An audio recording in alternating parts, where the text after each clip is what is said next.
トルルシティトトルルトしてトしてトして咁呢個梗係得啦，我嚟都係呢個目的啫。呢啲嘢一定要我啲咁嘅專人先可以出到手幫忙噶。不過呢，伯母你都明噶啦，呢啲嘢其實都好危險嘅，到時候都需要少少意思嘅。你明我咩意思噶啦？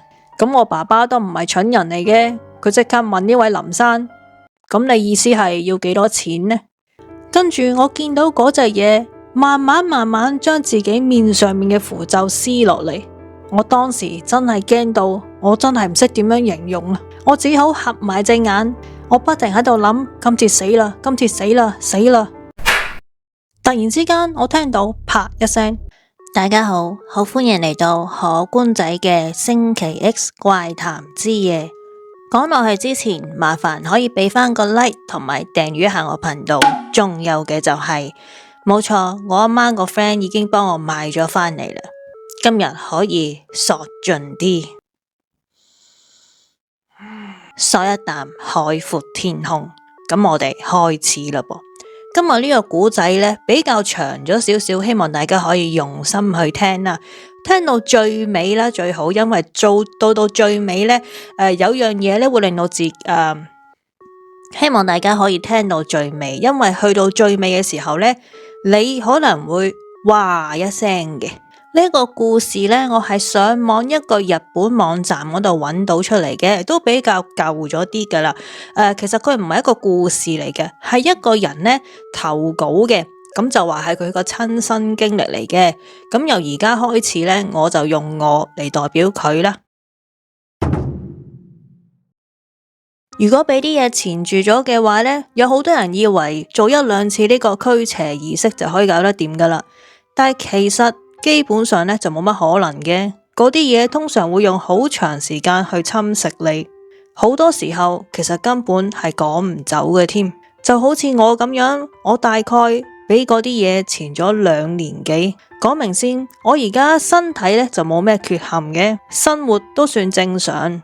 不過可惜嘅就係，究竟成件事係咪真係完咗呢？我就真係唔知道啦。我個名叫做山田舞，嗰陣我先係23歲，啱啱呢入咗社會做嘢1年幾左右啦，都忙住點樣去適應過呢個新生活嘅。因為間公司規模都算細，所以入去做嘢嘅同期呢就唔多。自然呢，我就同啲同期呢開始熟絡起嚟啦。其中有一個同期呢，佢就係東北出身嘅，佢個名叫做大介。同佢傾落偈之後，覺得呢個人呢非常之風趣，而且感覺上呢，佢乜嘢都識嘅，同埋又好似識好多唔同嘅人添。同大介傾偈其實真係幾開心嘅。嗰日我哋嘅話題呢，就講開一啲奇怪嘅事啊。佢就同我講話：喂，你知唔知道呢？如果你做某一個動作或者喺乜嘢時候做嘅話呢，就會觸發到某一樣嘢出現嘅。你有冇聽過啲咁嘅傳聞呢？咁我就同大介講，我話聽就真係聽過嘅，但係你問我信唔信啊？我就唔係好信啦。好啦，講完呢幾句說話之後呢，再傾下其他嘢，跟住呢，就係休息完嘅時候啦。之後大家都翻返去自己嘅崗位嗰度工作，但係唔知道點解我對佢頭先講嘅嘢呢，都係有啲在意嘅噃。好啦，講翻就係呢，我啱啱出嚟社會做嘢啦，呢份工係正職嚟嘅，就梗係揾得多錢過之前嗰份兼職啦。所以每個周末呢，我都會出去玩嘅。仲不特止啊！我買咗架新車，而且呢，仲一個人搬咗出嚟住添。到咗8月頭，我同大介呢，仲喺街頭上面同幾個女仔搭訕，之後呢，仲做埋朋友添。後來我哋一共呢4個人，見冇乜嘢做，就諗起啊，其實我哋可以去玩下啲靈探喎。其實講真啦，話就話去靈探啫，梗係唔希望見到任何嘢啦。我哋只不過係想去感受一下個氣氛啫。去到嗰個地方呢，確實係陰陰沉沉嘅，仲有啲凍添，氣氛就真係十足啦。行完成個地方，實際上呢都冇乜嘢發生嘅。最後大家都享受完呢份刺激之後呢，就各自翻屋企啦。各自翻屋企之後，其實都係冇事發生嘅，所以都覺得，唉，呢啲咁嘅靈探地方都係呃人嘅啫。但係到3日之後呢，我就唔係咁諗啦。嗰陣時公司呢有個不成文規矩，就係上司未走嘅話呢，做新人呢就唔可以走先嘅。所以我每一日收工呢都好夜，攰到返到屋企，成個人都語無倫次咁樣。如果你而家問翻我點解當時我要咁樣做呢，我真係答你唔到啦。我間屋一入門口嗰度呢，有一塊全新鏡嘅，我就喺嗰一刻做咗一件絕對唔應該做嘅事。我略略解釋一下間屋嘅結構先。我間屋呢就離車站大概係15分鐘左右啦吓。其實間房呢就唔係好大嘅啫，一個人住又點會係大啊？係咪？好多日本屋都係咁樣噶啦，要經過一條細嘅走廊呢，先會去到個廳，即係間房嗰度嘅。咁而呢個全新鏡呢，就係放喺玄關同埋間房中間個走廊位嗰度嘅。就喺我一入門口嗰一刻，可能係太攰啦，其實我都唔知道點解自己會做咗呢樣嘢嘅。但喺我腦海入邊呢，突然之間閃過之前大介同我講過嘅嘢。佢話如果你做某一個動作嘅話，有可能會觸發某一樣嘢出現嘅。而佢講嗰樣嘢呢，就係話對住塊鏡微微咁樣鞠躬，然之後呢塊面向右轉一下，意思即係向右望一下咁樣啦。咁我一入到門口，見到呢塊全新鏡，突然之間我就諗到，咦？如果我咁樣做嘅話，唔會真係出現啩？我一路自己同自己喺度口噏噏，點知個身體呢，就一路喺度慢慢咁樣鞠躬。就喺我對住塊鏡微微鞠躬，然之後塊面少少向右，我喺塊鏡入邊見到間房中間企咗一樣嘢。我唔知道我應該係用靈魂、鬼魂、怪物定係人去形容呢一樣嘢，但係外形點樣睇都係唔正常噶啦。大概1.6米左右高啦，頭髮非常之長，長到去腰嗰度，而且成塊面都係睇唔到嘅，因為佢塊面上面呢係貼咗一張又一張嘅符咒喺度，而佢着緊嘅衫我唔識點樣形容，但係就好似日本死者出殯時候着嘅白色衫一樣。而呢個嘢佢唔係就咁企喺度噶，佢係有少少左右搖擺嘅。至於我呢，就真係成個人僵硬晒，完全出唔到聲。我淨係記得嗰陣時，我個腦入邊呢，可以話喺度高速咁樣轉緊，不停喺度諗，究竟我見到啲乜嘢呢？究竟發生緊啲乜嘢事呢？我仲記得當時間房入邊嘅台燈呢係開住咗嘅，所以令到我更加驚，因為我睇得更加清楚。喺嗰一刻，雖然我思緒非常之混亂，但係我都諗到一樣嘢，就係唔得啦，我要離開呢間屋先啦。我一路望住嗰個嘢，一路向後褪，慢慢拎翻起自己個袋。其實我完全唔知道點解自己要咁小心翼翼，但係我嗰刻就覺得，如果我嘅視線離開咗佢嘅話呢，就會有啲非常之恐怖嘅事情發生。同一時間，我仲聽到嗰隻嘢係有發出一啲聲音嘅，我真係唔識點樣去形容，總之就好奇怪啦。之後發生嘅嘢呢，我就真係冇乜印象啦。到我回過神嚟嘅時候，已經係行到去車站隔籬嘅便利店入邊咯噃。總之去到便利店代表有人，我就真係鬆翻口氣啦。雖然話便利店入邊係有人，但係我都不停喺度諗緊，究竟頭先嗰隻係乜嘢嚟嘅呢？我嗰陣時記得係又驚，亦都係嬲嘅，而且我又突然之間諗起，哎呀死啦！我好似出嚟嗰陣冇鎖門喎。不過我都知道已經唔係諗呢樣嘢嘅時候啦。總之嗰晚我成晚都唔敢返屋企啦，成晚我都去咗一間家庭餐廳嗰度等到天光。到天光嘅時候呢，其實我都仲係要返屋企嘅，我冇可能成世都唔返去噶嘛，係咪？去到屋企前面，我慢慢咁樣打開咗對門，望一望入邊，我心諗，唉，隻嘢好似已經唔喺度咯，已經走咗咯。但係嗰刻呢，我就冇入到間屋入邊嘅，我企咗喺出邊行嚟行去，一路飲住啱啱喺便利店買翻嚟嘅罐裝咖啡，點咗支煙，一路行一路飲一路食，諗咗好耐，開始懷疑係咪幻覺呢？其實尋日根本乜嘢事都冇發生過呢。再諗下，其實成件事都好唔合理啫，有乜可能會真係實實在在喺我眼前出現呢？我個心情呢就開始放鬆咗少少，決定呢都係入屋先啦。入咗屋之後呢，我心諗，唉，好嘢，嗰隻嘢真係唔喺度啦。然後啲窗簾呢都仲係拉埋咗嘅，間房呢都仲係暗暗地，所以呢，我就開咗盞台燈。但係開咗盞燈之後，我就真係可以證實尋日嘅事係真真正正發生過。就喺尋日嗰隻嘢企喺度嗰個位置啦，我見到一笪笪好似泥咁嘅痕跡喺度，而且仲有啲惡臭添。而家唔係講緊一兩笪，係講緊多到我完全都解釋唔到嘅程度啊！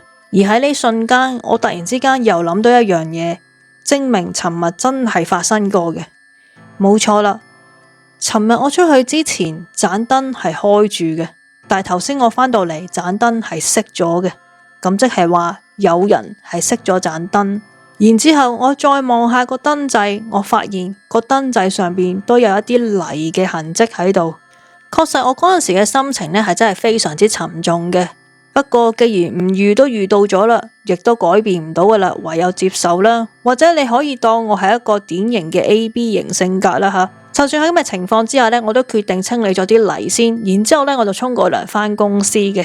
泥就可以話抹走啫，但係嗰一陣陣嘅臭味呢，真係點搞都搞唔掂啊！搞到我個人呢都真係有啲嬲啦。但係對我嚟講嘅話，冇嘢係比返工更加重要嘅。其實我可以話請假喺屋企執下屋咁樣清理翻啲嘢咁樣嘅，但係我又覺得無厘頭，又點可以咁樣請假呢？返到公司之後呢，我都係一如既往咁樣做嘢嘅，但係我都有諗緊，如果有機會嘅話呢，我都想走去問一問大介先。始終係佢教我喺個鏡前邊鞠躬做呢個動作，先會惹到嗰隻嘢出現嘅。可能佢會知道一啲來龍去脈，或者可以點樣做，又或者總之我想同佢傾一傾先啦。到午飯時間嘅時候呢，我終於捉到佢傾偈啦。以下就係我同大介嘅對話。喂，大介啊，之前你同我講呢，如果喺塊鏡前面做鞠躬呢個姿勢呢，就可能會有啲嘢出現。我尋日試咗啊，真係有啊。點知道大介嘅反應呢，令我非常之吃驚。佢話：吓，你講乜嘢啊？我意思係話，尋日我真係呢，照你咁樣做，真係有嘢出現咗啊。但係大介好似聽嚟聽去都聽唔明究竟我想講啲乜嘢咁樣，又或者可能我講得太心急啦，所以我就坐定定同佢講咗究竟尋日我發生咗啲乜嘢事啦。開頭大介都半信半疑嘅，但係後來佢都決定放工之後呢，就跟我返屋企睇一睇啦。夜晚10點鐘，我哋呢就等我啲上司走晒先至夠膽走嘅。之後大介呢就跟咗我返屋企啦。返到屋企嘅時候呢，我慢慢將對門打開，點知道呢，嗰陣惡臭呢係仲勁過朝早嘅時候嘅，因為間房呢嘅門窗都係關住嘅，而且嗰陣時仲係夏天，又熱又密室，又嗰陣惡臭呢真係好難頂。後來我同大介解釋咗一排之後呢，佢先至慢慢相信我尋日見到嘅嘢。其實我成個原意就係希望大介會唔會有啲咩解決方案，又或者佢會唔會知道得更多嘅嘢呢？因為始終呢係佢提出先嘅，係佢同我講做呢個動作嘅話呢，可能會觸發某一樣嘢出現咁樣，係佢講先噶嘛。但係點知道我發現原來大介呢好似真係乜都唔識噶噃。大介嚟咗一陣之後呢，就話想走返屋企啦。但佢走之前呢，佢都同我講，佢話：不如你去揾啲人驅下邪啦吓，我幫你問下啲有冇人識得做呢樣嘢啦吓。跟住之後呢，佢就真係急急腳咁樣走咗，掉低我一個啦。雖然我都估到條友呢會咁樣走咗去噶啦，但我唯有嘅就係寄望一下佢識得人多，真係會有人幫到手啦。大介走咗之後呢，我對住呢間屋，我真係唔知點樣可以住啦，因為真係臭得好犀利，所以我就決定嗰晚去咗一間平平地嘅膠囊酒店嗰度住住先啦。第二日我已經冇心機返公司啦，所以我就索性呢去附近嘅寺廟嗰度睇下，究竟可唔可以揾到人幫手啦。去到寺廟嘅時候呢，我就同一位和尚解釋我見到嘅嘢，點知佢咁樣答我。呢啲唔係我哋專門嘅範疇嚟嘅，你返去休息下啦，可能係你自己幻覺嚟嘅啫。呢個和尚回應得輕描淡寫，好似當冇乜嘢事發生過咁樣。現實就係咁噶啦，佢唔想理啫，根本。嗰日我又去咗幾間東京唔同嘅寺廟嗰度睇下有啲咩人可以幫到我，點知道結果都係一樣，個個都打發我走嘅。講真啦，我真係好攰啦，同埋我真係好驚嗰隻嘢又會再出現，所以冇辦法之下呢，我唯有聯絡住喺埼玉縣嘅屋企人啦。其實喺我母親嗰一邊呢，係識得一位尼姑噶噃，佢同我婆婆呢都幾好朋友嘅。佢個名叫做鈴木，我哋都叫佢做鈴木老師嘅。喺呢度等我介紹一下呢位鈴木老師先。其實我媽媽呢就喺長崎出生嘅，所以外婆呢而家都住喺長崎嗰邊嘅。我外婆呢因為經歷過戰爭，所以係一個非常之虔誠嘅佛教徒。我外婆呢每個星期呢都會探訪鈴木老師一次嘅，而鈴木老師嗰度呢係一個寺廟啦，兼係佢自己住嘅地方添。咁佢就係呢個寺廟嘅主持嚟嘅。雖然我對佛教派呢就唔係話特別熟悉，但係我都知佢所屬嘅宗派呢連課本上面都有寫到嘅，所以佢唔係嗰啲咩假冒嘅靈能者啦，而係真正長期誠心侍奉佛祖嘅人。我記得佢個人呢就好溫厚嘅，而且呢又平靜又溫柔。記得我升中學嘅時候呢，我爸爸呢就買咗笪地起屋，而鈴木老師呢亦都幫呢笪地呢做過一個叫做地鎮祭嘅驅邪儀式。但係做完呢個驅邪儀式嘅一個星期之後呢，鈴木老師又打電話俾喺長崎嘅外婆咯，就話嗰笪地呢要再做多一次驅邪。咁當然啦，嗰陣時我媽媽呢就唔係好想嘅，就會覺得明明已經做咗噶啦，點解仲要再做呢？跟住外婆就話，因為鈴木先生話呢仲有嘢留咗喺度，所以一定要再做多一次驅邪嘅。所以之後呢，我哋對鈴木老師呢都非常之敬重，而且非常之信任佢嘅。所以我覺得我今次遇到嘅事呢，鈴木老師呢係一定可以幫到我解決嘅。不過總之而家呢，我就應該翻一翻去我嘅老家埼玉縣嗰邊先。我翻到去埼玉縣嗰陣呢，已經係夜晚9點幾啦。呢度呢就真係唔同東京嘅，大部分都係工廠區，所以呢人影都唔見一隻嘅。由巴士站行返去老家嘅話呢，大概係20分鐘腳程左右啦。我都加快咗腳步噶啦，已經一路行我就一路喺度驚，一路擔心死啦，嗰隻嘢會唔會突然之間出現呢？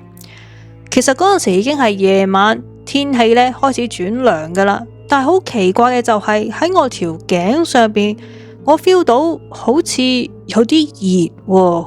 我唔識得點樣去形容，但係就好似有人將條繩綁咗喺我條頸嗰度，而且左右拉緊嘅感覺。我用手摸一摸條頸，我個心即刻寒咗一寒，因為真係好熱，而且係好辣嗰隻添。成個感覺就好似出疹咁樣啊！我諗我唔可以再慢慢行啦，我直頭呢係跑返屋企嘅。返到老家，我媽媽開門之後呢，一見到我呢，佢都大吃一驚。佢即刻問我：哇，母仔，你條頸做乜嘢啊？跟住我就即刻望下玄關嗰塊鏡，我見到自己條頸呢，有一條條紅色嘅痕，再望真啲係一粒粒密密麻麻好似紅疹咁嘅物體。嗰一刻我成身都震晒，我乜嘢都冇同我媽媽講，我即刻就跑咗上樓，然之後就去咗一間平時我阿媽要嚟敲經念佛嘅房間。對住個佛像，我就跪喺前邊，不停喺度南無阿彌陀佛。我聽到我爸爸喺樓下不停喺度大叫，究竟發生乜嘢事？而我亦都聽到我媽媽喊住咁樣打俾我外婆，將成件事話俾佢聽。睇嚟成件事真係唔係咁簡單。返咗老家之後，過咗3日，唔知道係咪因為精神上受到打擊啦，定係嗰隻嘢整出嚟嘅效果？我連續2日都發高燒，成條頸嘅汗呢多到唔正常。第2日中午仲開始滲血添。不過去到第3日朝早，條頸出血呢就停咗啦，而啲燒呢亦都慢慢開始退緊。整體上嚟講呢，都可以話係安定咗啲嘅。不過我開始覺得條頸有一種異常嘅痕癢啊！唔單止痕，仲好似又吉又痛咁樣。一旦有啲枕頭啊、被鋪揩到嘅話呢，都會感覺到痛楚。所以我就決定縮埋入去被鋪入邊，盡量唔去理佢，一直就捱到黃昏。但去廁所嘅時候呢，我忍唔住望咗下塊鏡。其實我都知道自己根本就唔想照鏡嘅，但係又要死死地氣去確認一下究竟發生緊啲乜嘢事。我見到塊鏡入邊嘅自己，我自己都真係嚇親。我條頸上面嘅紅色痕呢，就已經退得七七八八啦。不過取而代之嘅就係嗰啲疹大粒咗好多。而家諗翻起都仲有啲起雞皮，簡直係非常之嘔心。因為其實我本身條頸呢，應該係話我本身皮膚都比較白嘅，突然之間有個地方紅咗嘅話呢，係非常之明顯嘅。而且我見到嗰啲所謂嘅紅疹入邊呢，開始含膿添，我簡直係完全唔知道發生緊啲乜嘢事，淨係覺得好核突。如果要我形容嘅話，你可以話係一粒粒好大嘅暗瘡，入邊全部都有膿嘅，而且密密麻麻聚埋一齊，有啲仲開始已經滲緊啲膿出嚟添。淨係諗一諗都已經覺得好核突啦，係咪？所以我記得當場呢，我係嘔咗出嚟嘅。之後我用清水洗下條頸，我媽媽就幫我搽咗啲藥，然之後一個大男人，我就竟然喊住咁樣返去被鋪入邊啦。我腦海入邊一片空白，乜嘢都諗唔到，淨係諗到嘅就係點解偏偏要係我呢？就喺我喊到已經係好攰，覺得非常之絕望嘅時候呢，我收到個電話喎，原來係大介打俾我嘅。講真啦，嗰個時刻任何人打俾我，只要同我講一句安慰嘅說話，我已經覺得非常之感動啦。所以佢打電話俾我，我非常之開心噶。以下落嚟就係我哋嘅對話啦。喂，阿母，你冇事啊嘛？點啊你？啊，有乜可能冇事啊？吓，真係出咗事啊？點知出事咁簡單啊？點啊？你有冇諗到啲咩辦法啊？我有幫你問過我老家啲朋友噶，不過真係冇邊幾個識得處理咯，對唔住啊。哦，咁即係老實啦，嗰一刻我都明白大介係想幫我嘅。但係嗰陣我已經冇心情去顧及對方嘅感受啦，所以講出嚟嘅語氣呢，我而家諗翻起都覺得自己有啲衰噶。喂，阿母，你唔好咁樣住先，我未講完啊。我有個朋友呢，佢話識得一個人可能可以幫到你噶噃，不過佢話要收錢噶噃。咁我一聽到即刻問佢：吓，收錢啊？係啊，好似係收錢啊，你點睇啊？咁要幾多啊？大概好似話50萬左右啦。跟住我即刻眼都凸埋，50萬？以當時嚟講，就算有份工都算好好噶啦。50萬根本係一個完全負擔唔到嘅數目。講緊唔係而家嘅日本，係以前嘅日本啦。不過如果50萬可以擺脫呢個恐懼同埋痛苦嘅話呢，諗下又真係無妨嘅。我諗咗一陣，跟住答翻大介，我話咁好啦，我幾時可以見到佢啊？大介就話嗰個人呢，而家好似喺群馬縣嗰邊嘅，我問下朋友再通知你啊。你等陣啊。其實喺第一日返嚟嘅時候，我講過，我上咗間房，不停對住個佛像喺度南無阿彌陀佛嘅時候呢，我媽媽係打咗電話俾我喺長崎嘅外婆。而長期嘅外婆呢，亦都親自打咗個電話俾鈴木老師嘅。咁鈴木老師聽到之後呢，都決定親自過嚟幫我嘅。不過個問題就係，鈴木老師本身已經係好忙噶啦，而且佢年紀非常之大。最後定落嘅結果呢，就係佢要3個星期之後先可以嚟得到。講真啦，要我再受3個星期咁嘅恐懼同埋痛苦呢，我真係頂唔順啦。所以我而家唯有只可以寄望大介嗰位朋友嘅朋友啦。去到夜晚11點幾，大介呢就打返電話俾我，佢話：喂，唔好意思啊，等咗咁耐，我揾咗個朋友傾過啦，佢呢已經幫我搭好路噶啦。佢話呢，可以聽日嚟揾你喎。我第一個反應就係聽日，咁大介就話：係啊，聽日咪星期日咯，唔係咩？原來唔覺，從第一次見到嗰隻嘢開始呢，已經係過咗5日噶啦。神奇嘅就係我完全冇諗過公司嘅事喎，睇嚟我份工都好快保唔住噶啦。我就同大介講，我話好啊，你快啲帶佢嚟我屋企啊，佢係親自嚟噶嘛，係咪啊？咁大介就話係啊，佢會親自嚟噶，你放心啊，佢會開車嚟嘅，你俾個地址我哋得噶啦。咁我就問大介，你都一齊嚟個嗬？咁大介就話梗係啦，我梗係同佢一齊嚟啦，放心啦。其實成件事呢已經係俾我安排到亂七八糟噶啦。鈴木老師本身都已經話嚟幫我噶啦，只不過我係等唔切啫。不過嗰陣時我都仲算係年輕，而且亦都非常之無知，根本就冇得揀，唯有就等大介個朋友真係可以幫到我啦。好啦，到夜晚瞓覺嘅時候，我發咗一個夢。喺夢入邊呢，我見到一個着住白色和服嘅女子，佢跪坐咁樣坐咗喺我身邊。當我一見到佢嘅時候呢，佢就用三指扶地，深深鞠咗個躬，之後就起身離開咗間房啦。臨出門嘅時候，呢一個女子再一次對住我鞠咗個躬。至於呢個夢同我之前見到嗰隻嘢係咪有關係呢？我真係完全唔清楚啦。到咗第二日中午，大介呢同埋佢嘅朋友，仲有一位30零歲嘅男人呢，就嚟到我屋企啦。第一眼望落去呢個男人身上呢，講真啦，佢真係好似一個地踎流民，完全想象唔到佢可以做啲乜嘢工作嘅。咁因為佢哋嚟我屋企嘅時候呢，我先前呢就冇同我嘅父母好好解釋一下，所以我嘅父母呢望到佢哋嘅時候呢，都覺得非常之疑惑嘅。呢位30幾歲嘅男人呢，就自我介紹話自己係姓林嘅。咁姓林呢，其實都係一個日文姓嚟嘅，係讀下一士嘅。但係我覺得十居其九都係假名嚟噶啦。咁呢位林先生呢，就對住我父母講，佢話阿母嘅情況呢，我已經喺大介口中聽到啦。真係一件非常之棘手嘅事啊！唔知道係咪因為呢位林先生嘅打扮呢，實在係非常之流民啦，所以我爸爸望住佢嘅眼神呢，非常之疑惑。跟住我爸爸就問佢：林先生啊，你其實同呢件事有咩關係呢？點解你會嚟嘅呢？咁呢位姓林嘅就同我爸爸講，佢話嗱，老實同你哋講啊，而家阿母遇到嘅事呢，正常人呢就解決唔到噶啦。你可能覺得好難以置信啦，但係照咁樣落去嘅話呢，阿母呢隨時會有生命危險嘅。就係因為咁，所以呢一位大介呢先至委託佢朋友委託我去幫你個仔嘅。嗱，我呢就處理過好多啲咁危險嘅事噶啦，但係咁嚴重嘅真係第一次見嘅，而且我仲感覺到你哋成間屋呢都有啲邪氣喺度。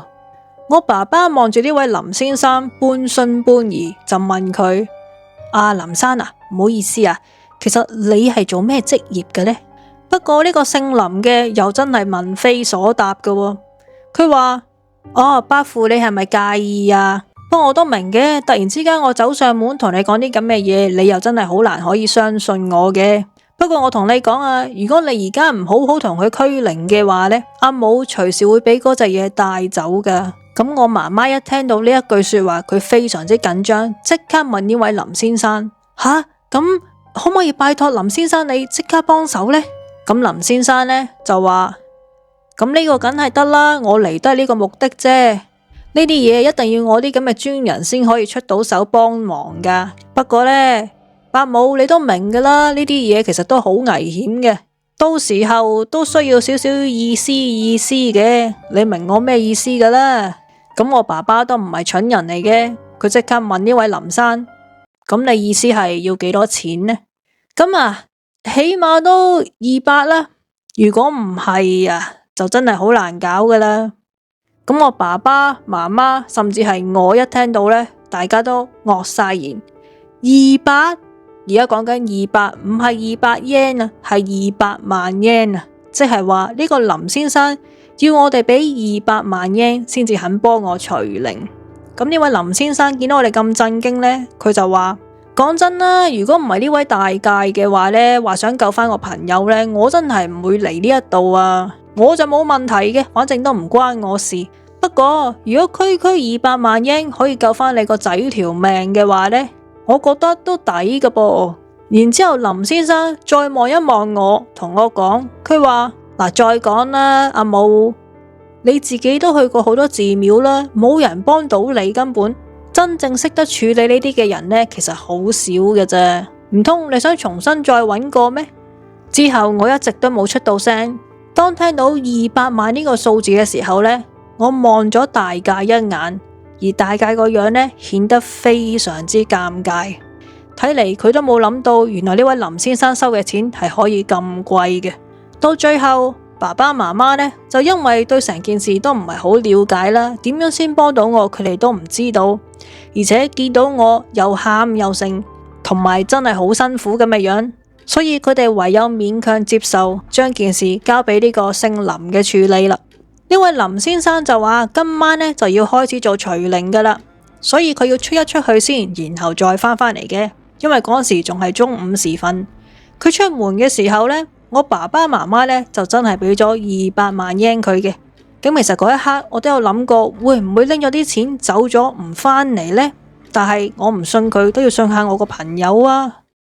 到咗黃昏嘅時候，果然呢位林先生呢真係返嚟喎。然之後佢就開始擺陣啦。佢首先點起咗啲蠟燭，然之後呢將一啲好似符嘅嘢呢貼到成間房都係。佢膝頭前呢就擺咗個水晶球，手上呢就拎住素珠，將應該係一啲好似清酒嘅酒呢倒入一個酒杯入邊。成個場面真係似模似樣噶，但係呢啲場面我淨係喺電視劇入邊見過嘅啫。原來除靈真係咁樣噶。呢位林先生就同我講，佢話嗱，阿母而家呢就開始幫你做驅邪啦吓，做完之後就會冇事噶啦，放心。阿伯父伯母啊，唔該你哋出一出去先，因為有可能呢嗰隻嘢呢會轉移去你哋嗰度嘅，所以最好呢都係出去回避一下比較好嘅。我父母開始呢其實都唔係好情願嘅，因為留低個仔喺度呢，佢哋都唔係好想嘅，但係冇辦法之下呢，佢哋都係落咗去架車入邊度等嘅。好啦，到真係天黑嘅時候呢，呢個儀式呢就正式開始咯噃。呢位林先生一邊念住一啲好似經文咁嘅嘢，一邊呢隔一段時間呢就用手指點下啲酒，然之後呢就將啲酒滴呢彈向我嘅身上邊。我半信半疑，照住呢位姓林嘅指示，側身呢就瞓咗喺個被鋪入邊，合埋雙眼。驅邪儀式開始咗一陣之後呢，我聽到呢位姓林念經嘅時候呢，開始斷斷續續啦。因為我合埋咗隻眼啦，所以就只能夠感受呢啲咁詭異嘅氣氛。我唔識點樣講，但係佢好似念念下就有啲嘢阻住咗佢咁樣喎。一開始呢，我都未察覺嘅，不過慢慢就感覺到條頸呢有啲痛添，而且係越嚟越痛，痛到非常之異常。咁我死忍住啦，我唔知道係咪因為佢作法嘅力量影響定係點樣啦。總之我咬實牙關都唔敢打開隻眼睇。突然之間佢啲誦經聲呢就停咗咯噃，成個氣氛好似好奇怪咁樣，我唔識得點樣去形容。但係總之成段經文好似喺啲好奇怪嘅地方停低咗，完全唔似係正式完結嘅。而且呢位林先生就再冇出過聲啦。究竟我應該繼續合埋眼好啊，定係點樣先好呢？定係其實佢而家係心入邊讀緊經文，定係點樣呢？同埋而家最攞命嘅就係我條頸嘅痛楚係一啲都冇消退到嘅，而且仲越嚟越痛添。突然之間我仲感覺到好似有嘢錯咗喺我啲被鋪上邊咁樣。其實我心入邊都好清楚，我係唔可以開眼睇嘅，但係我好想知究竟發生乜嘢事。最後我都係忍唔住打開咗隻眼，眼前呢一刻，我諗我呢一世都唔會忘記。姓林嘅係坐喺我嘅被鋪右邊，但我見到喺佢嘅正對面隔住我嗰隻嘢係坐咗喺度。我講嘅嗰隻嘢冇錯，就係我之前喺我間房見到嗰一隻。呢隻嘢將佢嘅手放喺膝頭上邊，半個上身呢就向前傾，直直凝視住呢位姓林嘅面孔。呢位姓林同埋呢隻嘢塊面之間呢，我可以話只有一個拳頭嘅距離。然之後我聽到呢隻嘢對住姓林嘅講咗一啲嘢，而當時呢個姓林佢係乜嘢反應呢？佢成個頭耷低咗，眼神向下望，個口半開嘅，而且仲有啲口水滴緊落嚟添，仲間唔中細細力咁樣點下頭，成個情況就好似呢一隻嘢喺度同緊姓林嘅講緊一啲我聽唔明嘅嘢，但係姓林就唯有點頭去應承佢。我唔係好明白，到而家我都唔知點樣解釋，但係總之嗰一幕係真係非常之恐怖啦。喺呢個情況之下，我真係唔知道自己可以點樣做啊！我唯有就扮乜嘢都睇唔到，黑翻埋隻眼，然之後匿入個被竇入邊。突然之間，我聽到一啲人好急咁樣行落樓梯，冇錯，原來就係姓林嘅，佢驚到走咗。隔咗一陣之後，我父母呢就衝上嚟我間房嗰度，揭開我張被，就問我發生乜嘢事。我嗰陣時成個人都硬晒，完全答唔出。跟住佢哋就話呢個姓林嘅同埋你嗰兩個朋友呢，突然之間衝咗上車走咗啊！我哋點樣叫佢哋都唔理我哋啊！究竟發生乜嘢事啊？當我哋靜翻落嚟嘅時候，我哋就知道呢個姓林嘅不但止冇幫到我，而且可能仲令件事變得更加嚴重添。對於當時嘅我嚟講，根本冇可能再可以捱到3個星期先見鈴木老師噶啦。不過我就真係冇晒其他辦法啦，除咗等，真係唔知可以做乜嘢啦。自從再次見翻嗰隻嘢之後呢，又過咗4日。雖然講起嚟好似好理所當然咁樣啦，但係我條頸呢好翻咗好多，仲有少少痕跡留喺度嘅，但係體力呢都明顯恢復翻，而高燒呢亦都係退晒噶啦，身體上基本都冇乜問題嘅。不過呢啲只係身體層面上嘅事，事實上無論朝頭早或者夜晚都好啦，我都係仲係驚到提心吊膽嘅。一諗到唔知道幾時喺邊度嗰隻嘢會唔會又出現呢，我就驚到完全唔可以自控，成晚失眠，食嘢幾乎都食唔落，總之就非常之緊張啦。短短10幾日都未夠，我塊面已經變咗好多啦，可以話我瘦咗好多啦，已經成個人落晒型啦。精神被壓迫嘅我呢，已經唔可以再等啦。當然啦，而家咁嘅狀態嘅我呢，完全係冇可能過到呢個正常嘅社會生活噶啦。所以阿媽最後呢，係幫我聯絡咗公司，幫我辭咗職嘅。不過我後來先知，阿媽幫我辭職嘅時候呢，都俾人講咗好多嘢噶。所以諗翻起，我都覺得真係好對佢唔住嘅。嗰陣時間我乜嘢都驚，就算係話啲風吹過啲衫有少少聲呢，我都會驚嘅。非常之神經質，如果唔識我嘅朋友見到，仲以為我有精神病添。終於有一日，而嚟見鈴木老師呢，仲有成2個星期。對嗰陣時嘅我嚟講呢，真係長到冇辦法忍受。父母見到我咁嘅樣呢，終於都忍唔住啦，夾硬呢就押咗我上車，帶咗我去某一個地方。爸爸一路開車，一路不斷咁安慰我，唔使驚嘅，冇事嘅。坐喺後邊嘅阿媽呢，仲摸住我個頭。其實咁樣俾阿媽咁摸法，已經係隔咗好多年都未試過啦。當時嘅我對時間完全係冇晒概念噶啦，只係知道架車一路行一路行，行到幾耐我自己都真係唔知道。雖然嗰時我已經成20幾歲人，講出嚟而家都覺得羞家，但可能就因為有阿媽喺身邊守住啦，同埋安撫我啦，嗰刻我終於放鬆落嚟，喺車尾嗰度瞓咗覺啦。我醒返嗰陣呢，已經係第2日咯噃，好耐冇試過瞓一覺咁好啦。後來先知，原來我係瞓咗成日半噶啦，已經可能呢一世人入邊呢，都唔會再有機會瞓到咁耐添。我望出個窗，我發現所有景色都唔同晒。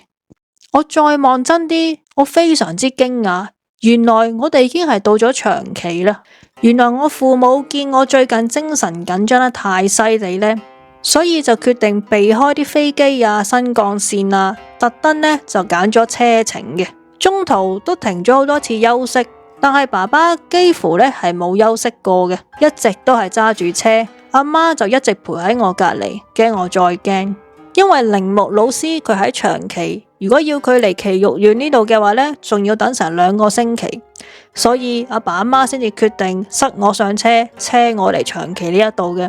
可想而知，佢哋呢一片苦心呢，我諗我呢一世都唔可以還得到啦。我外公同埋外婆呢，就住喺呢個長崎嘅柳村嘅。當架車到達咗之後呢，阿爸阿媽呢就落咗車去叫阿公阿婆落嚟嘅，因為仲要準備一啲行李啦，同埋帶啲嘢去俾呢一個鈴木老師嘅。咁嗰陣時呢，我就一個人留咗喺架車入邊啦。可能係因為好耐冇好好瞓過啦，啱啱先醒返，再加上而家身處嘅地方呢已經係離開東京好遠啦，我個心自然係輕鬆咗嘅。我縮埋雙腳坐喺呢個車後座嗰一度，隻眼呢就非常之呆滯，望住個窗出邊。突然之間，我條頸好痛，嗰種痛楚呢係同之前冇得比嘅，甚至係可以話痛到極限啊！我摸落條頸嗰度，隻手指呢竟然滑咗一下，原來係出血。嗰刻我未去到驚，亦都未諗到嗰隻嘢係咪又跟住我呢？最先湧上心頭嘅就係又嚟啦！嗰種無力同埋厭倦，我真係受夠啦，難受到我忍唔住喊咗出嚟。啲衰嘢接二連三咁樣嚟，真係會令到人哋跌落谷底入邊嘅。完全支持唔住，好唔容易情緒先啱啱恢復返啲啦，偏偏又有新嘅恐懼出現，呢種感覺簡直係折磨啊！嗰陣我本來以為已經係放鬆晒噶啦，突然之間又搞到咁痛條頸，我一路喊一路喺度自言自語，不停喺度講話：你究竟想我點樣？可唔可以放手啊？放過我啦！跟住爸爸媽媽呢，就帶住阿公阿婆落到架車呢一度啦，見到我喺入邊條頸流緊血，個人呢就喊得好犀利，佢哋非常之混亂，不停喺度大叫：做咩？發生乜嘢事啊？點解會咁噶？講嘢啦，你做乜嘢啊？非常非常之混亂。嗰一刻我忍唔住，我好大聲咁樣鬧佢哋，我話：你哋好煩啊！當時嘅我非常之冇禮貌。到而家諗返起，我都覺得非常之抱歉。其實嗰陣時我喺度諗緊，你哋咁煩咁嘈，我又解釋唔到，你哋又幫唔到手，乜嘢都做唔到，唔好再嘈啦，好冇？而且嗰一刻，我更加喺度諗緊，我真係一個廢柴，無端端搞出咁多事出嚟，份工又冇咗，仲俾人呃錢，但係仲要爸爸媽媽同埋阿公阿婆為咗我到處奔波。而家諗返起真係羞家到極點，同埋嗰一刻我話佢哋好煩，到而家我都非常之內疚。當我喝完佢哋之後，我爸爸嘅反應令到我非常之吃驚，佢狠狠咁刮咗我一巴，仲要係痛到入心嗰隻。其實我爸爸本身都好嚴嘅，我同佢嗌交都嗌過好多次，但佢有個宗旨嘅就係點樣教仔女都好啦，佢都唔會打佢哋嘅。所以呢一次係佢人生入邊第一次打我。我爸爸用好平靜同埋好嚴厲嘅語氣同我講，佢話同你阿公阿婆道歉。嗰下我即刻冷靜咗，連之前嗰種絕望感呢都俾我爸爸呢一巴嚇走咗。當我冷靜返嚟之後，就同大家道咗一個歉。然之後阿公阿婆呢就一路安慰住我，一路同我講冇事嘅，放心啦，鈴木老師一定可以幫到你嘅。聽完佢哋咁講之後，我又喊咗出嚟啦。而家再諗返起，一個20幾歲嘅男仔成日喺度喊，真係非常非常之醜。原來我一直以為自己非常之堅強，但其實我比想象中脆弱好多。終於架車開到去鈴木老師嘅屋企啦。與其話係屋企，不如話係寺廟。嚟到之後，我突然之間覺得成個人都輕鬆咗好多。我哋穿過山門，沿住鋪滿石板嘅窄路呢行入去，跟住就有一位上咗年紀嘅男士出嚟迎接我哋。講開又講啊，我印象中鈴木老師屋企呢，好似成日都有客人上門咁嘅，相信應該都係好似我外婆咁定期嚟探訪或者參拜嘅人咁樣啦。呢一位男士呢，就將我哋帶咗去一間大概10碟大細嘅佛間。咁鈴木老師呢，就坐喺佛像嘅前邊，端端正正咁樣靜坐緊，然後佢就慢慢將個頭轉向我呢一邊啦。當然，首先開聲嘅就係我外婆啦，因為佢同鈴木老師呢比較熟絡嘅。咁鈴木老師見到我就話：咦，你就係武仔啊？你大個咗好多喎。唔知道點解，我哋成家人一見到鈴木老師呢，都非常之鎮定，而且大家嘅心情都輕鬆咗好多。鈴木老師確實係一個友善嘅婆婆嚟嘅。然之後我哋將成件事再同呢位鈴木老師解釋一次，跟住鈴木老師呢，就話要單獨同我處理，叫咗我嘅祖父母啦，同埋我嘅爸爸媽媽去另一間房嗰度等嘅。當然啦，佢哋臨走之前都不停同我講話，冇事㗎，放心啦，武仔，鈴木老師一定可以幫到你嘅。當阿公阿婆不停喺度拜託鈴木老師照顧我嘅時候呢，我又忍唔住喊咗出嚟啦。我真係諗唔到，原來自己真係咁軟弱，成日都喊嘅。當佢哋走晒之後呢，鈴木老師就叫我坐近一啲，然之後我哋呢就真係膝頭對膝頭咁樣坐嘅。非常之近，佢捉住我隻手，然之後望住我，帶啲笑容。我唔知道點解，我望住佢，我成個人都好似軟化咗咁樣，感覺非常之溫暖。我嗰刻喺度諗緊，原來呢個世界真係有啲咁嘅人㗎。我仲記得鈴木老師捉住咗我隻手嘅時候，佢第一句嘅說話就係：點算好呢？我哋而家，你驚唔驚啊？鈴木老師嘅聲音呢，非常之溫柔，但係我內心非常之急，突然之間壓抑喺我內心入邊嘅情緒呢，全部都爆發晒出嚟。我好大聲，好似鬧人咁樣，同鈴木老師講：我話我點算好啊？你可唔可以快啲幫我搞掂佢啊？究竟嗰隻係乜嘢嚟噶？點解佢一定要纏住我啊？我真係受夠啦！我求下你啦，老師，你幫我搞掂佢啦！當鈴木老師再想講嘢嘅時候，我又繼續插嘴啦。我根本乜嘢壞事都冇做過，我只不過係去過一啲咩靈探地點啫嘛，我只不過係對住塊鏡鞠個躬啫嘛，點解會發生啲咁嘅事嘅呢？真係黐線㗎，激死我啦，激死我啦！我成個人好似發咗癲咁樣，我亦都冇諗到點解我可以對住一個咁和藹可親嘅婆婆面前做到咁冇禮貌，爆發晒自己嘅內心抑壓嘅情緒出嚟。就喺呢個時候，我突然之間喺我左邊嘅耳仔嗰度聽到一啲聲音，而呢啲聲音我唔識點樣去形容，好似一隻鸚鵡喺度講緊嘢咁樣，非常之高音。我唔係好聽得明佢講乜嘢，所以我唯有略略咁形容一下。トルルシティトルルトしてトして過咗一陣，我先聽得明白，原來嗰個聲音喺度不停重複講緊どうして，即係點解。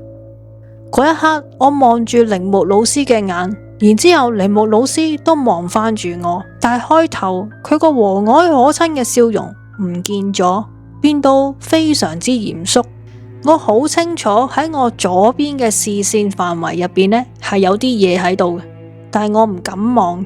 同一時間，我亦都感覺到我條頸後邊開始發熱啦。雖然我知道我唔應該望，但係我都係望咗。我將個頭慢慢咁轉去左邊，點知道我真係見到嗰隻嘢係企咗喺度嘅。我完全唔可以相信我見到嘅嘢，我唔係話我唔相信見到嗰隻嘢，因為已經係第3次啦。但係我意思係，點解我而家喺一個佛廟入邊，明明鈴木老師係坐喺我前邊嘅，我都仲可以見到嗰隻嘢呢？我仲聽到佢不停喺度重複咁問點解？點解？我隻眼同埋個口呢，都真係擘到大晒，完全喐唔到，唔知道點算好。而且最弊嘅就係，我好似連點樣呼吸都已經唔記得咗啦。跟住我見到嗰隻嘢慢慢將自己面上面嘅符咒撕落嚟，我當時真係驚到，我真係唔識點樣形容啦。我只好合埋隻眼，我不停喺度諗，今次死啦，今次死啦，死啦！突然之間，我聽到啪一聲。唔係話誇張，但係呢個啪一聲呢，足足令到我成個人彈起，個心臟好似要爆炸一樣。跟住我即刻企起身，掉頭想走。嗰一下我係完全冇諗過鈴木老師仲喺我前邊，定係我而家喺邊一度？呢個純粹係身體嘅自然反應。總之我係驚到要即刻離開呢一度啦。我唔知道係咪因為我靜坐得太耐啦，所以血液唔循環定點樣啦。總之成隻腳都係麻痹咗，根本就喐唔到，所以我好快呢就成個人趴咗落地下啦。結果成個頭呢就撞咗落去個牆嗰度，然之後呢就開始出血啦。而且最奇怪嘅就係我完全感覺唔到痛楚啊，可能係因為太過驚啦。喺嗰一刻，我嘅世界入邊就只有恐懼，根本見唔到其他嘢。突然之間，鈴木老師呢就大叫，佢話仲未得啦。一聽到鈴木老師咁樣講呢，我成個人都停咗喺度，開始有少少醒覺啦。跟住鈴木老師呢就開聲同我講啦，佢話武仔真係對唔住啊，嚇親你，不過冇事噶啦，你翻返過嚟呢邊坐啦。我坐返喺鈴木老師嘅身邊，佢遞咗條手巾俾我，就係抹我額頭上面嘅血嘅。我仲記得喺嗰間房入邊有一陣好香嘅味道，應該係香火味啦。去到呢一刻，我先知道原來頭先我聽到啪一聲呢，就係鈴木老師拍手掌嘅聲音。鈴木老師問我，佢話武仔啊，你睇到嗎？你聽唔聽到啊？跟住我就話睇到啊。佢不停重複喺度問點解啊嘛。喺呢個時候，鈴木老師呢，佢已經回復翻好似之前咁和藹可親嘅面孔啦。佢繼續同我講，佢話係啊，佢一直喺度問點解。咁你覺得佢係咩意思呢？老實講啊，鈴木老師咁樣問我，我真係一頭霧水，完全唔明白，亦都冇打算去深究，根本亦都冇呢個心情去諗究竟嗰隻嘢講嘅點解係點解。跟住鈴木老師就問我，佢話武仔啊，你頭先覺得好恐怖好驚係咪？梗係驚啦，梗係恐怖啦，有乜可能唔驚啊？咁你驚啲乜嘢呢？吓？因為嗰啲係唔正常嘅嘢咯，鬼嚟噶嘛，唔係咩？去到呢一度，我個腦呢已經係超出咗思考能力嘅極限啦，完全唔明白究竟鈴木老師想同我講乜嘢，佢乜嘢意思呢？跟住鈴木老師就繼續話，咁其實佢實際上都冇對你做過啲乜嘢啊，係咪？吓？咩啊？佢整到我條頸流血喎，仲有頭先好似想撕開啲符咁樣，總之就唔正常啦，總之就唔正常啦。係啊，不過除此之外，佢都冇對你做過啲乜嘢啊，係咪？咁我嗰陣時咧就真係啞口無言啦。其實我唔明老師你想講乜嘢啊，唔好意思啊。跟住鈴木老師咧就開始用我聽得明嘅方式去解釋咯噃。與其係話解釋，不如話係開導啦。佢話首先嗰隻嘢呢，冇錯，係人哋口中所講嘅幽靈鬼怪，咁係咪就等於所謂嘅惡靈呢？雖然好明顯呢，佢係屬於唔好嘢嗰一隻，性質都非常之麻煩嘅，但係鈴木老師就話自己呢就冇感覺到佢係帶住惡意嘅。至於喺我身上到底發生咗啲乜嘢事呢？鈴木老師呢就咁樣解釋喎。就算佢冇惡意，但力量太強啦，所以就會變成咁樣嘅。嗰個人其實一直都好寂寞，好想講嘢，好想接觸，好想俾人睇得到，一直都渴望有人可以注意到佢自己。武仔，可能你唔知道啦，但係你有一股暖意喺身上嘅，好多人都會對你有好感，覺得你幾好啊，好溫柔啊，所以當你注意到佢嘅時候呢，佢好開心。不過武仔，你同嗰個人比呢，其實你弱好多，所以就算佢淨係企喺你隔籬，你都會覺得好驚，你個身體就會出現咗自然嘅反應。當時鈴木老師呢就好似氹細路仔一樣，放慢語速，用啲我明白嘅字去同我解釋，慢慢同我講。我完全唔知道自己應該點樣做，因為我一直都係決定性咁認定嗰隻嘢係惡靈，係極度難纏嘅存在。我以為只要俾鈴木老師幫我做咗個驅邪呢，成件事都可以完結噶啦。但係鈴木老師竟然用一種近乎幫佢辯護嘅語氣去解釋，令到我個心更加混亂。不過鈴木老師都同我講咗一句，佢話咁啦，今次呢真係要處理一下噶啦，武仔，需要啲時間嘅。不過我一定可以幫你解決。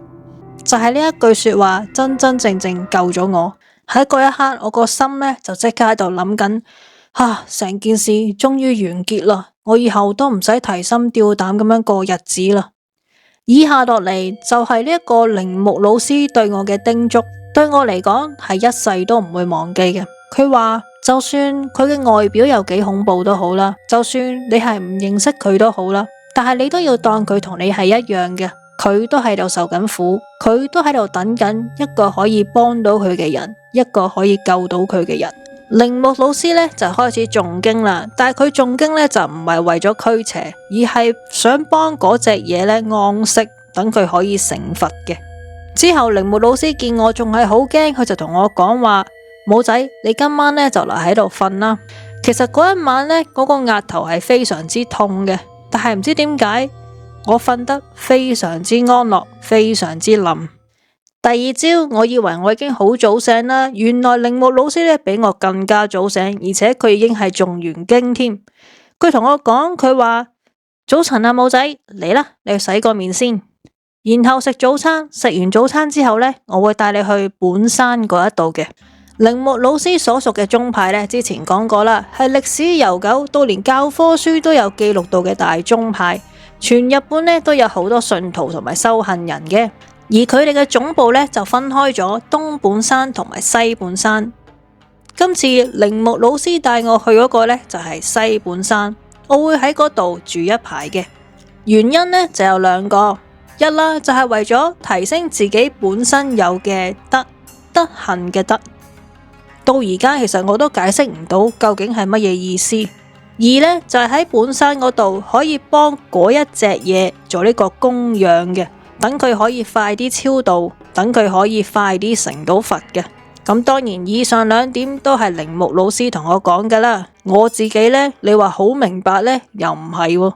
不過我都係照從鈴木老師嘅意思，跟咗佢呢一個西本山啦。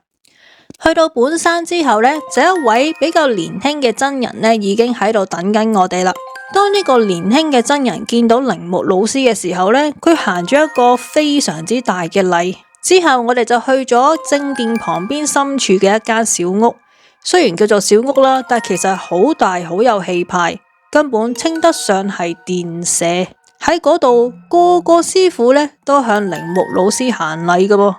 喺本山嗰度，大家都對鈴木老師保持一個非常謙卑嘅態度。之後我先知道，原來鈴木老師呢係一個非常之了不起嘅人物。原來如果鈴木老師自己願意嘅話呢，完全係有資格坐到宗派入邊好高嘅位置嘅。好啦，講返我啦吓，我就會寄宿喺呢個本山嗰度嘅。雖然都算係一個叫做客人嘅身份啦，但其實基本上我過嘅日子呢係同大家修行嘅日子一樣嘅。我諗應該係鈴木老師同我講咗好多好說話啦，所以先有咁樣嘅安排嘅。喺嗰段時間，我真係深深體會到自己究竟有幾幸運，因為我遇到嘅人入邊呢，有啲人真係比我慘好多。例如有個女人呢，就已經俾呢個蛇嘅怨靈纏咗成40幾年，又有啲人成個家族呢，就因為被詛咒搞到衰落，最後連親人都冇埋。我之前都冇諗過，原來世界上仲有咁多人比我痛苦咁多嘅。可能係因為過緊嚴厲嘅修行生活啦，又可能係因為本山呢個地方嘅力量啦，又或者係鈴木老師之前嘅開導。總之喺我心入邊嘅恐懼呢，就減退咗好多啦。其實我喺本山生活嘅時候呢，我有時都會感覺到嗰隻嘢喺我身邊。每一次我感覺到嘅時候，我個心都會跳一跳。我喺呢個本山大概住咗1個月之後，鈴木老師呢就嚟探我啦。鈴木老師就同我講，佢話：武仔，睇嚟你好返好多咯。咁我就梗係多謝佢啦。我話係啊，因為多得鈴木老師佢哋好照顧我啊。咁武仔，你仲有冇見到嗰個人啊？冇啊，一次都冇見到啦。我諗已經係成咗佛啦，或者去咗其他地方啦。畢竟呢度係本山啊嘛。其實開頭同鈴木老師呢講嘢都好地地嘅，但係鈴木老師嘅反應令到我呢就真係成個人僵硬晒啦。佢話有冇咁簡單呢？鈴木老師見到我成個人硬晒，佢就即刻話唔好意思啊，我又嚇親你係咪啊？不過呢，武仔啊，呢度有好多仲受緊苦嘅靈魂嘅，我哋嘅工作就係盡量幫到更多人解脫，減輕佢哋嘅痛苦。不如你再留耐啲，再學習一下啦，好冇？難得有呢個機會啊嘛。聽到鈴木老師咁樣講呢，我就照佢嘅說話去做。老實講啊，其實我對成件事嘅陰影呢都仲係未散去嘅，所以我都想自己留多啲時間喺呢個咁清靜嘅地方。就係咁。一日又一日，我足足喺度留低咗3個月咁耐。隔咗一排之後呢，鈴木老師呢又返嚟探我啦。嗰陣時呢，我喺呢個本山嘅生活呢就啱啱要結束。咁我準備好之後呢，就諗住同鈴木老師一齊離開呢一度啦。本來我哋係一齊行緊嘅，但行下行下嘅時候呢，我就發現佢唔喺我身邊喎。原來佢放慢咗腳步。跟住我就心諗，哎呀死啦，係咪我行得太快呢？跟住我就翻轉頭諗住等下佢啦。然之後鈴木老師呢就帶住一個笑容同我講，佢話武仔啊，不如你唔好返去住咯，繼續留喺度好冇啊？老實講啊，其實嗰一刻我聽到呢句說話呢，我有少少開心嘅，因為我覺得我好似俾鈴木老師認可咗一樣。但係我答鈴木老師，我話但係呢度啲人呢，其實佢哋真係好勁嘅，我諗我學唔到好似佢哋咁樣啊。當然啦，我成個人呢都面紅晒，好似好尷尬咁樣，因為我硬係覺得佢喺度讚緊我，覺得我做得好，所以想我繼續留喺度嘅。但係點知道鈴木老師佢竟然咁樣講喎，武仔啊，我唔係呢個意思，係因為你仲未返得去啊，因為仲有啲嘢未散去啊。聽到鈴木老師咁樣講，我塊面呢又即刻僵硬咗啦。最後我真真正正可以離開本山呢，竟然係5個月之後嘅事啦。鈴木先生喺我臨走嘅時候同我講，佢話應該已經係冇事噶啦，但係保險起見呢，你暫時每個月都最好返嚟一次啦。因為究竟嗰隻嘢真係消失咗，定係潛伏緊，其實真係冇人可以講得清嘅。喺本山嘅生活呢，終於都結束咗啦。我終於可以返返去日常嘅生活入邊。至於之前喺東京租嗰間公寓呢，我媽媽已經幫我辦好呢個退租手續啦。我嘅行李亦都全部搬返晒去老家嗰一邊。當我媽媽幫我做呢個退租手續嘅時候呢，佢入咗我間公寓入邊啦，即係話我第一次見到嗰隻嘢嘅地方。我媽媽同我講，佢話入邊呢傳出一啲好似燒燶味嘅怪味，而且房間正中地板個位置呢，仲堆積咗一紮蟲喺度添。原來我阿媽嗰陣時呢係俾呢一幕呢嚇到佢完全唔敢留低嘅。當日佢乜嘢都冇做到，首先係返咗屋企先嘅。到咗第二日先至硬住頭皮再去多一次，再入到去嘅時候呢，啲蟲呢就已經唔喺度啦，不過陣味呢就仲喺度。老實講啊，成件事我冇親眼見到，總之我就覺得對我媽呢係非常之抱歉啦。其實自從我返咗去老家之後呢，我可以話我半年呢係冇睇過手機啦。終於我就打返開佢，入邊呢有好多好多信息同埋未接來電，而其中最多嘅就係大介。由啲信息睇得出啦，原來大介佢一直都好自責嘅。喺信息入邊話，佢覺得呢成件事搞成咁呢都係因為佢嘅。入邊唔單止有道歉，仲有啲乜嘢話可以點樣做會好啲啦。我又揾到一個人可以幫到你，諸如此類咁嘅嘢啦。而且我媽仲同我講話，佢周不時都會上門揾我添。於是我返到屋企第二日夜晚呢，就決定打電話俾大介啦。電話通咗之後呢，我聽到背景聲呢好嘈，然之後大介好似講咗啲嘢，我又聽唔清楚佢究竟講乜嘢。後來我先知道，原來佢喺度搞緊啲咩聯誼會，識緊女仔。嗰一刻我唔知點解好嬲，我直接呢就 cut 咗佢線，然之後呢就 send 咗個信息俾佢話，你去死啦。其實我嬲就係覺得你唔係好自責嘅咩？你點解仲有得去玩嘅？不過呢個世界就係咁噶啦，他人始終係他人。到第二日啦，大介呢就 send 咗個信息俾我，佢話想約個時間見面，親口同我道歉咁話喎。佢唔打電話嚟，淨係 send 信息嚟，大概應該係心虛同埋尷尬啦。到咗夜晚，大介呢仲特登走咗嚟我屋企添。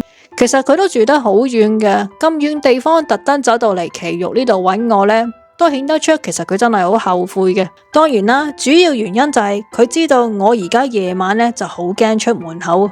我打開玄關對門之後呢，一見到佢，我就二話不說咁樣重重中咗佢兩拳。一拳呢係幫佢減輕佢嘅自責感，另一拳呢就只不過係我自己嘅私人怨氣啫。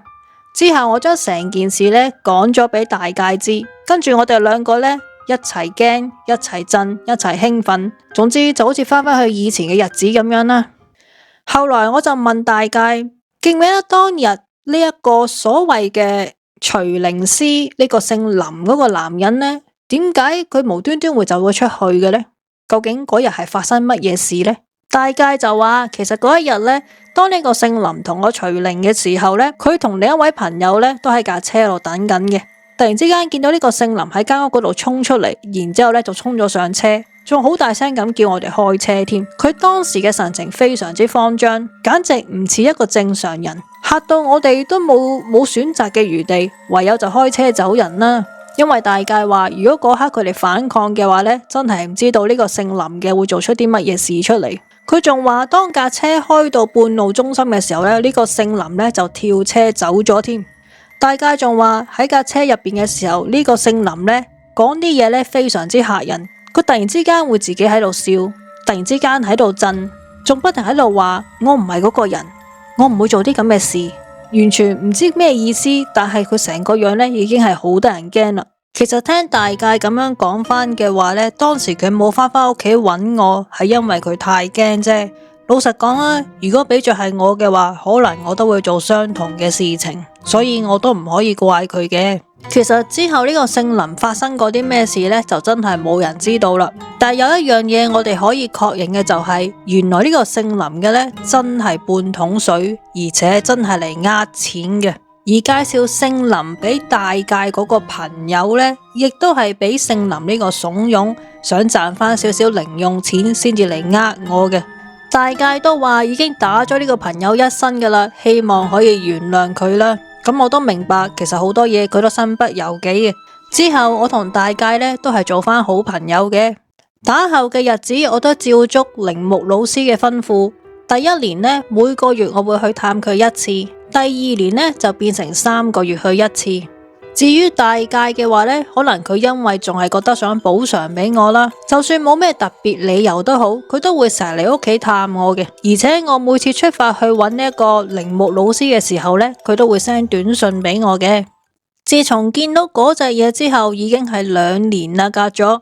終於有一次，鈴木老師同我講，佢話睇嚟已經唔使再擔心啦，冇仔啊，以後呢，你就偶然嚟探下我得噶啦。唔使個個月都嚟，亦都唔使話3個月先嚟一次嘅。不過記得啦，唔好再亂做啲奇怪嘢啦。老實講，成件事係咪真係完咗呢？我自己都唔敢肯定嘅，因為鈴木老師喺3個月之後呢，就已經過咗身啦。其實我真係好敬重鈴木老師嘅，我覺得我仲可以喺佢身上學得更加多嘅嘢，我真係好唔捨得佢。不過去到而家，我只好相信嘅就係一切已經係完結咗啦。鈴木老師嘅葬禮呢，就過咗2個月，心入邊嗰份寂寞同埋失去重要依靠嘅空洞感呢，慢慢開始淡化。我亦都逐漸翻返去呢個日常生活入邊。不過喺咁繁忙嘅日子入邊呢，我有時都會勾翻起之前嘅回憶嘅。有時我甚至有諗緊，究竟係咪真係發生過呢？呢段經歷我冇諗過同任何人講，我所能夠做嘅就係繼續努力過好每一日。就喺我過緊平淡嘅日子嘅時候，突然之間我收到外婆俾我嘅一封信。打開咗封信之後，唔單止有外婆寫俾我嘅信，仲有另一封信。原來鈴木老師呢就委託外婆俾咗一封信我。而呢一封信呢，係要喺49日法事結束之後呢先至交俾我嘅，因為鈴木老師已經不在人世，我唔可以確認究竟佢入邊寫嘅嘢係真定係假。不過封信係咁樣寫嘅：你好啊，武仔，好耐冇見啦，我係鈴木。自從嗰次之後呢，都過咗好長嘅一段時間，而家你好返啲未啊？冇再咁驚啊嘛。唉，人一老就特別中意轉彎抹角。其實今日寫呢封信呢，我係想同你道歉嘅，唔係因為我做錯咗啲乜嘢，而係嗰陣真係冇辦法。不過對唔住，嗰一日武仔你嚟到我屋企嘅時候，其實老師我嘅內心呢都係好驚嘅，因為你帶住嗰個存在根本唔係我能夠輕易應付得到嘅。但係當時武仔你個樣已經係驚到咁啦，我冇理由仲要喺你面前顯得更加驚噶嘛。其實講真啦，就算我伸出援手，有啲存在係完全唔會理會，甚至連眼尾都唔會望下你嘅。嗰一晚能夠成功係真係好彩嘅啫。武仔，你喺本山嘅生活過得點呢？仲記唔記得老師有一次同你講，你唔可以走住，因為嗰個存在仲喺度。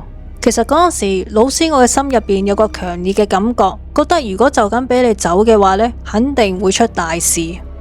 雖然我都明白，對於一個咁後生嘅男仔嚟講，要留喺本山嗰度過日子呢，真係好悶嘅。但係始終我都唔敢放你走，所以老師我呢，每日都喺度祈禱。不過嗰個存在始終都係唔願意離開。不過依家應該冇事啦。感覺到嗰個存在已經唔喺你身邊，但係武仔啊，如果你有一日遇到一啲非常之難捱嘅事，一定要第一時間去本山，因為喺嗰度呢，你會變得更加強大。大多數去到嗰度呢，嗰啲存在冇咁易可以傷害到你。最後有樣嘢一定要好好同你講清楚，如果有一日真係痛苦到承受唔到嘅話，就將自己交託俾佛祖啦。當你發現生活只剩低痛苦，咁就要下定決心，並唔係話老師想你去死，絕對唔係呢個意思。但如果嗰啲事仲未完，對你嚟講就等於痛苦永遠都唔會停止。武仔，你喺本山應該見過好多咁樣嘅人啦，係咪？真正惡嘅嘢係會慢慢嚟，一點一滴咁折磨你，從來唔會俾你完結嘅。佢哋最想嘅就係睇住你痛苦掙扎嘅樣，然後露出陰陰嘅冷笑。可惜嘅就係，就算我哋呢啲修行嘅人，好多時都幫唔到手。明明睇住佢哋痛苦，我哋都係無能為力。老師我其實都好想幫嗰啲人，但係真係太多事無從下手。我盡晒力噶啦，至少都想救到武仔你。不過老實講，老師自己都唔係好多信心。雖然而家係感覺唔到佢嘅氣息，應該係走咗嘅，但係你千祈唔好鬆懈，因為佢可能仲喺度，就係等緊你放鬆、掉以輕心嗰一刻。聽住啊，武仔，你絕對唔可以掉以輕心，要時刻保持警覺，唔好靠近可疑嘅地方，更加唔好多事做啲奇怪嘅嘢。相信老師啦，好冇？對唔住啊，我成日都呃你，我都知道叫你信呢，可能真係太任性啦。但有一樣嘢，請你一定要相信我，直到最後一刻，我都一直會向佛祖祈願，希望武仔你可以平安健康，日日都過得安穩。我一直讀住呢封信，一直呢就握住個信紙，自己隻手呢不停出晒汗，我個心跳得好快，我腦入邊只剩低一個問題。我應該點做呢？原來一切仲未完噶。突然之間，我有個感覺，覺得嗰隻嘢仲喺我身邊望住我。突然之間，我感到強烈嘅不安。唔通嗰隻嘢真係潛伏住，想出現嘅時候就隨時喺我面前會出現？呢種懷疑一旦喺心裏邊生根嘅話呢，就好似瘟疫一樣擴散，身邊所有事物呢都變得可疑同埋恐怖。我開始有少少懷疑嘅就係，會唔會連鈴木老師佢自己都曾經俾嗰隻嘢折磨過呢？所以先至會留低呢封信，當作係最後嘅叮囑。咁樣諗落去，個心更加沉重。到頭來，其實根本乜嘢都冇改變過，全部嘢都係原地踏步。咁姓林嗰個係咪都係俾嗰隻嘢纏過呢？佢當時明明係好清醒噶，突然之間會變到咁失常，究竟嗰隻嘢當時喺佢耳仔邊講咗啲乜嘢呢？會唔會佢係聽到一啲比我聽到嘅更加直接、更加恐怖嘅說話呢？鈴木老師當時為咗唔想我再驚，所以先選擇講咗個大話去呃我。但係會唔會其實係因為呢件事嚴重到係一定要呃我先得呢？如果係咁嘅話，係咪真係代表鈴木老師到最後一刻，其實都仲對我充滿擔憂？我越諗就越疑神疑鬼，個腦不停喺度轉，根本唔知道自己可以點樣生存落去。去到呢度就係我所知道嘅全部。成件事持續咗2年半，到而家我仲唔肯定係咪真係完結咗。最終我始終係揾唔到原因，亦都冇一個人可以幫到我，好似一切都冇答案咁樣。會唔會係因為嗰啲唔知喺邊度聽翻嚟嘅知識引發，又或者係有啲我唔明嘅因果關聯？我完全搞唔清，只能夠講嘅就係可能全部嘢都係好單純嘅偶然啦。即使你話係一個偶然都好，但係對我嚟講實在係非常之殘忍。我真係做咗一件咁錯嘅事咩？點解要承受咁長時間嘅痛苦呢？我明明乜嘢都冇做過噶，係咪？如果真係冇做過，點解我又會遇上啲咁嘅嘢呢？太唔公平啦！實在呢個就係我最真實嘅感受。如果我要講一個忠告俾大家嘅話呢，就係得呢一個：一旦真係俾啲嘢纏上咗，或者跟住唔放嘅話呢，呢啲嘢真係唔係講笑。就算有人同你講已經完結咗啦，你都唔可以鬆懈，千祈唔可以放低戒心。同時講到最後，我要同大家道歉。喺呢個故事入邊，其實我係加插咗一啲謊言喺入邊嘅，有啲係為咗令到成件事容易啲理解啦，亦有啲係因為連我自己都唔明白，所以就只能咁樣去講。結果可能會令到成段內容呢，有好多地方都顯得含糊唔清楚。不過我真真正正想同大家道歉嘅就係唔係嗰啲細節，而係成個故事最根本嘅地方。我一直喺度呃緊你哋，你哋大概可能完全冇察覺啦，因為我一路都小心翼翼，唔想俾人睇穿。我覺得如果我唔敢做嘅話呢，呢段經歷根本冇人會聽得明，所以可能有時你會覺得入邊有啲矛盾，甚至會失望。但係我真係想有一日有人可以知道成件事，其實我就係大戒。到咗今日再回望，都已經後悔到無法挽回。好啦，大家又返到嚟可觀仔我呢一度啦。呢個故事呢非常之長，但係你話好多好刺激嘅地方呢又唔係，但係係一個好典型俾嘢跟上咗嘅一個故事，所以入邊嘅嘢呢，我覺得都非常之非常之真實嘅。咁同埋呢，到最後如果大家明白嘅意思嘅話呢，一啦就係呢一位鈴木老師佢寫俾佢嘅信，就話其實嗰隻嘢呢係真係好難搞嘅，難搞到呢，如果有一日佢真係開始再搞你，搞到呢，你係痛苦到已經係乜嘢都做唔到啦。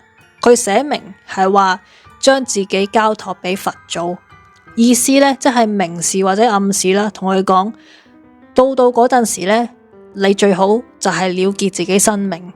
而到最後呢一刻寫呢一段嘢出嚟嗰個人呢，我哋大家一直都以為係阿武仔寫出嚟噶嘛，即係個主角寫出嚟噶嘛。但係其實寫呢段嘢出嚟嗰個呢，係大戒，係佢個朋友。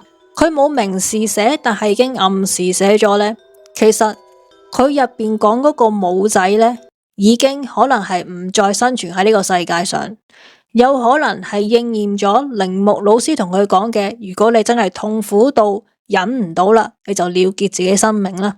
所以到最後呢一位大戒寫咗成段嘢之後呢，就話到咗今日再回望呢，都已經係後悔到無法挽回啦。